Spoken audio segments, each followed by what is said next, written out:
And let me ask, are there certain restrictions with certain lenders, or is it just that's kind of the common thread amongst the community? Okay.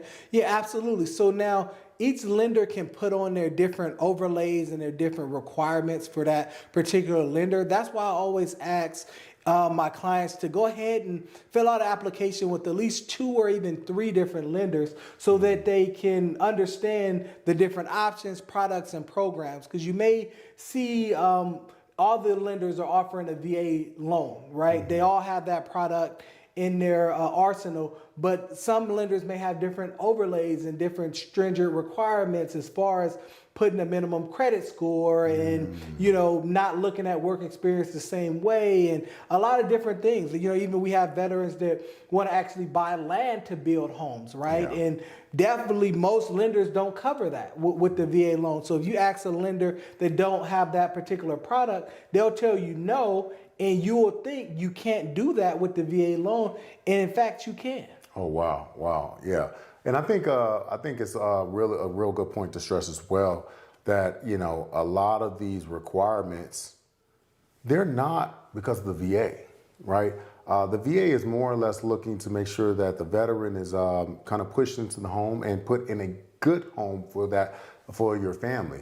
But they're not trying to prevent you from getting into a home or getting the loan for necessary fact. They're mainly making sure that you're protected because again, the home purchase is one of the largest purchases that you're ever going to make in your life for the most part, right? But another thing as well is again, regulations are also in protection of, and I think a lot of lenders that you would necessarily want to get information from or get a loan from, make sure that they understand the VA loan, right? I think that's a huge component as well. Absolutely. Very, very much so a huge component. So you want to make sure they understand the VA loan, and you just want to make sure that you stay educated on what your options are as well.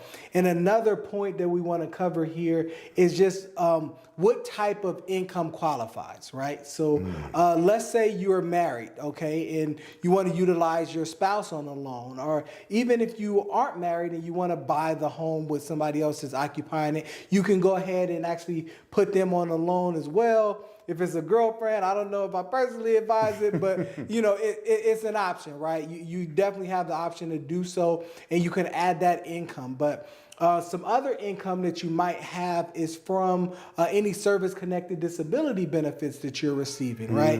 And that income is very good because they're not taking taxes out of that, right? So you're getting that full amount, and also there's no minimum vesting time. So what I mean by that is that do you have to receive that for 1 year, 2 years? No, the day you get out and the day you actually are awarded those benefits, your lender could actually utilize that towards your calculation for your debt to income ratio.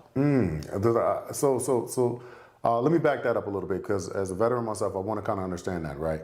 So if I'm a veteran and I have transitioned out of service and I am currently in school with a job on the way of that time that I get my work history from school and also my work history from the military, but I receive my disability benefits. So you're saying that they would, because from my understanding, you would need a little bit of time at that job before utilizing that income. So you're saying your benefits, you don't need that time? The benefits, you need 0 time with those benefits. So oh, wow. As long as you're receiving those benefits, you have that award letter, you can go ahead and show them that.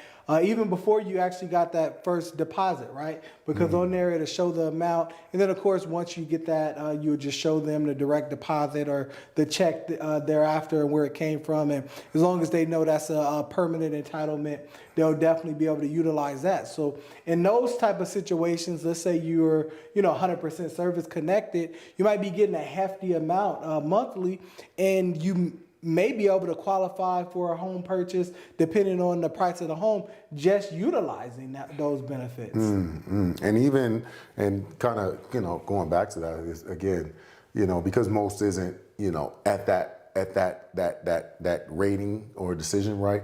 I think even if you're 30%, 50%, that is still a pretty good amount that you can go utilize towards a home purchase. So definitely with the rising interest rates, but also as we talked about in other segments of our shows, that the benefits are also rising as well. So now you can kind of almost offset it, right? Yeah, absolutely. And understand that that number is kind of grossed up in a sense, right? Because if you're thinking about, let's say you get $2,500 a month, right?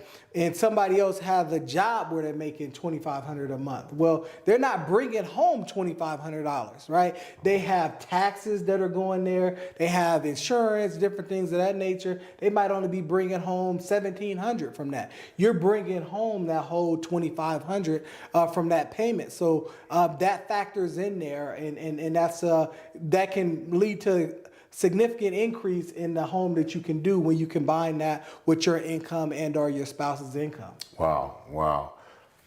Listen, that's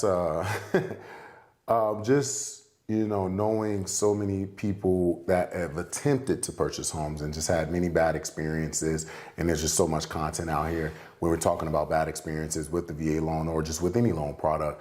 That's just valuable information. So when we're talking about consideration, that's all. Again, I know you mentioned that that you take your buyers, always kind of navigating and making sure that they understand to go through the process of shopping lenders, right? But could you elaborate on why you do that? Absolutely, great question. So